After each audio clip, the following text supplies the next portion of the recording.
한국 정치를 풀어내는 토론 사이다. 한국 정치를 풀어내는 토론 사이다.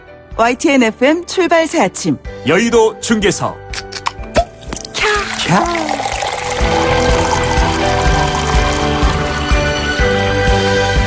네, 한국 정치를 풀어내는 토론 사이다. 여의도 중계석 시간입니다. 여의도 정치 상황을 누구보다도 명쾌하고 지혜롭게 풀어주실 두 분 함께 하겠습니다. 더불어민주당 서른 최고위원 나오셨고요. 안녕하세요. 네, 반갑습니다. 서른입니다. 네, 자유한국당 홍문표 의원 함께합니다. 안녕하세요. 네, 충남 예산홍성 홍문표입니다. 충남 예산홍성. 예, 그렇군요. 여러분 지금 YTN 라디오 노영희 출발새 아침 여의도 중계석 시간 듣고 계시는데요. 얘기하실 거 있으시면은요. 샵 0945 우물정 0945로 문자 주시고요. 단문 50원, 100원에 혹은 장문엔 100원의 유료 문자라는 거 잊지 마시고요. 자, 이제 지금부터 시작해 보겠습니다. 법무부가 검사장급 검사 32명에 대한 인사를 단행했습니다. 이번 인사로 한동훈 대검찰청 반부패 강력부장, 박찬호 대검 공공수사부장 같은 윤석열 검찰총장의 핵심 수족들이 대거 교체됐다. 이렇게 얘기가 되고 있습니다. 이번 인사에 대한 총평을 먼저 들어볼까 하는데요. 우선 서른 의원님 어떻게 보십니까? 네. 물론 윤석열 총장의 측근들도 교체했지만은 네. 잘 안 알려져 있는 부분인데 검찰에서 형사 쪽에 일하던 분, 공판 쪽에 일하던 분, 네. 또 인권 관련 일을 하던 분들 이런 분들을 중용했습니다. 아, 그러셨군요. 그건 사람들이 뭐 주시를 안 하는데 사실은 저는 그 부분이 훨씬 더 중요하다고 생각해요. 네. 지금 같이 특수부 중심으로 검찰을 운영해서는 안 된다. 검찰을 원래 본래대로 형사 중심, 공판 중심, 인권 중심 이쪽 분들을 우대하는 것이 옳다. 이게 이제 추미애 장관의 지론이었던 것 같고요. 네네. 그러면서 또 한편으로 검찰이 지금 국민으로부터 불신을 나오고 있습니다. 그래서 검찰 개혁하자고 그랬는데 그래서 검찰 개혁 차원에서 인사가 이루어졌습니다. 네. 그래서 두 마리 토끼를 다 잡았다 생각하면 될 것 같습니다. 아, 두 마리 토끼를 다 잡은 아주 훌륭한 인사였다. 그렇습니다. 이게 예. 서른 의원님의 총평인데요. 여기에 대해서 우리 홍문표 의원님께서는 어떻게 네, 저는 평가하십니까? 한마디로 군사 독재 시절에도 없었던 또 더한 현 정권의 검찰의 장악, 인사의 폭거다. 아, 인사의 폭거. 예, 그 실례를 말씀드리면은 전두환 대통령이나 노태우, 김영삼, 김대중, 노무현, 이명박, 박근혜 7분의 대통령 시절에도 네. 아들들 구속하고 최측근들 구속에도 검찰을 이렇게 난도질하고 이렇게 뒤엎는 경우는 없었습니다. 아, 네. 아마 제가 세계사는 잘 모르겠는데 한 나라의 국가의 핵심 권력의 층을 수사 중에 이런 식으로 소위 인사의 장악과 폭거는 저는 없었다고 생각이 됩니다. 네. 지금 그래서 참으로 한국당이 검찰 학살이라는 표현도 하고 있죠. 물론이죠. 그래서 지금 저희 한국당에서는 이제 법리 검토를 해서 할 수 있는 방법이 이제 대응을 해야지 그냥 이대로 놔두고 볼 수는 없다. 이런 시점에 와 있다고 봅니다. 네. 그렇군요. 조곤조곤 얘기를 좀 해보도록 하죠. 조근조근요. 네. 근데 왜 제가 우리 당에 검찰 공정수사 촉구 특별위원회 위원장을 맡아서 했습니다. 네. 지금까지 그 역할을 하고 있는데 아니 세상에 여당에서 검찰이 공정수사를 해야 된다고 위원회까지 만든 경우를 봤습니까? 해방은 처음이었습니다. 그건 무슨 의미하느냐. 검찰이 그만큼 적폐가 쌓여 있었다는 것 아니겠습니까? 그래서 그걸 드러내고 검찰이 공정하지 않은 부분을 제대로 만들어내는 검찰로 만들자.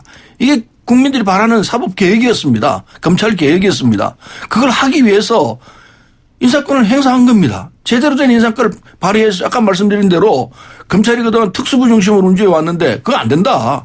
형사, 공판, 인권 중심으로 가라. 그때 그걸 하던 이 검찰들을 중용했습니다.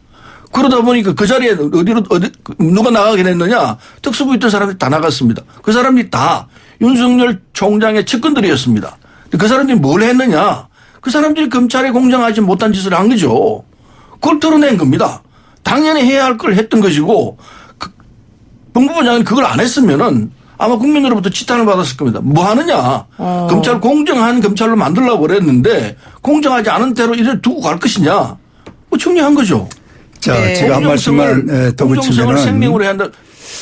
이제 국가나 어떤 그 제도적인 어떤 정치가 나름대로 독선, 독출 못하게 만들어져 있는데 네. 검찰 운영법의 34조에 보면은 네. 검찰총장과 이 문제에 대해서 한 번이라도 수기 내지 대화가 있었어야 되는데 이런 것이 전혀 없다는 게 법을 무시한 것이고 이게 권력 남용이라는 것입니다. 네. 그리고 이제 또 하나 말씀드릴 수 있는 것은 지금 정치 현실에서 우리 민주당도 있고 한국당도 있고 바른미래당 또 뭡니까 태극기당 무슨 태극기당이요? 예, 우리공화당 말씀하시는 우리공화당 거죠? 예. 등등 몇 개 있는데 전부가 다 이번 인사에 대해서는 과했다는 것이고 지나쳤다는 겁니다. 단지 민주당만 지금 우리 최고위원이 얘기한 대로 헐리를 했다는 것이고 또 한 분이 있다면은 박지원 의원만 네. 아주 통쾌했다. 그분이 항상 양지 따라다니는 분이니까 별로 관심이 없습니다만은 네. 그럼 우리 국회 내에 있는 그래도 많은 정당들이 전부가 다 이번 인사는 과했다는 거야. 그런데 지금 물론 서른 최고위원은 거기 또 주무요원의 위원장이 되셨기 그렇죠. 위원장이시죠. 예. 어쩔 수 없는 나름대로의 답변이라고 생각하는데 요번은요. 이거는 두고 보십시오. 이렇게 검찰의 핵심을 난도질해서 완전히 뒤엎어놓는 경우는요. 이건 조그마한 사설단체도 이렇게 못 합니다. 수사하던 걸 전부 중단하고 이제 다시 해야 되는데 이게 과연 국민이 동의하겠습니까? 자, 규정대로 했다는 말씀을 드리겠습니다. 추미애 장관이 검찰총장에게 7일 날 인사에 관한 의견을 제시하라 이랬는데 아무 응답이 없었어요. 또 8일 날 또 이상의 얘기를 했습니다. 법에 그렇게 되어 있으니까 의견 제시하라. 근데 그랬더니 하는 소리가 제3의 장소에서 만나자. 그러니까 이따위 소리 인사는 먼저 제시해라. 네. 아니 하급자가 상급자한테 그러면 인사는 먼저 제시하라고 얘기하게 돼 있습니까? 오라고 와서 만나서 얘기를 해야 될 거 아닙니까? 법무부로 와야죠. 오지도 않고 제3의 장소에서 만나자. 이따위 얘기가 세상에 어디 있어요. 네, 6시간 동안 기다렸다 이런 얘기도 있죠. 예. 한마디로 말해서 항명이에요. 이제 그 부분은 항명으로 지금 위원장은 주장을 하시는데 지금까지 알려져 있는 언론, 정보에 의하면은 그렇지 않다는 것입니다. 그러니까 지금 진상조사위원회 위원장이니까 많은 정보를 알고 계시겠지만은 일반적인 국민은 언론이나 정보에 떠 있는 인터넷 등을 보십시오. 30분 전에 통보를 해놓고 그리고 상의하자는 것은 그건 일반적으로 스케줄을 잡아놓고 몰고 가는 모습이 그래서 많은 정당과 국민들이 그 부분에 대해서 오해와 그리고 이해를 못하는 거예요. 추미애 장관이 공개적으로 한 얘기고 이 얘기에 대해서 윤석열 총장 측에서 아무 말도 안 하고 있습니다. 사실이기 때문에 얘기를 안 하는 겁니다. 아니 그래서 추미애 장관이 얘기를 해야지. 지금 설 위원장 얘기한 대로 몇 월 며칠 날 어떻게 했다는 얘기 그 사람도 얘기를 않고 있잖아요. 얘기했어요. 다 밝혔어요. 얘기를 했죠. 아니 청문회에서도 그 얘기를 못했고 끝나고 나서도 지금 장관은 얘기 한마디도 않고 있잖아요. 다 밝혔잖아요. 어제 추미애 장관이 6시간 동안 기다렸다 얘기했죠. 그 분위기만 얘기를 했는데 30분 전에 얘기한 거 갖고 됩니까? 그거 아닙니다. 잘못 알고 계시는데 추미애 장관이 7일 날 인사에 관해서 총장이 의견을 제시하라 했는데도 안 했고요. 8일 날 또 그랬습니다. 또 얘기를 했는데 이틀간 여유를 줬어요. 그러고 그랬더니 법무부 장관한테 인사를 먼저 제시하라 총장이. 그리고 제3의 장소에서 만나자. 이런 소리를 한 거예요. 그건 뭐냐면은요. 제대로 말하면 항명입니다. 항명. 네. 하위자가 상위자에 대해서 항명한 거예요. 이게 문제 삼아야 되고 처벌해야 됩니다. 이거는. 네. 지금 그 두 분 말씀 중에 제가 그래서 하나 여쭤보고 싶은 게 이제 있는데 홍문표 의원님께 좀 여쭤볼게요. 한국당이 이제 검찰 학살 표현까지 써가면서 국정조사도 요구하고 있고 추미애 장관에 대해서 탄핵소추 요구안을 제출하기로 했다 이런 얘기도 나오는데 이게 탄핵 사유가 되는 걸까요? 지금 이제 내용에 따라서 다를 수가 있는데요. 네. 이건 충분히 될 수 있다라고 저는 개인적으로 보는 것은 네. 32명의 이와 같은 중요한 검찰의 인사를 네. 본인에게 통보나 또는 절차가 없이 무시해서 이렇게 하는 것은요. 이건 탄핵감인 겁니다. 그래서 나중에 야중에 이제 법리 검토를 아마 오늘이면 저희들이 끝날 텐데 네.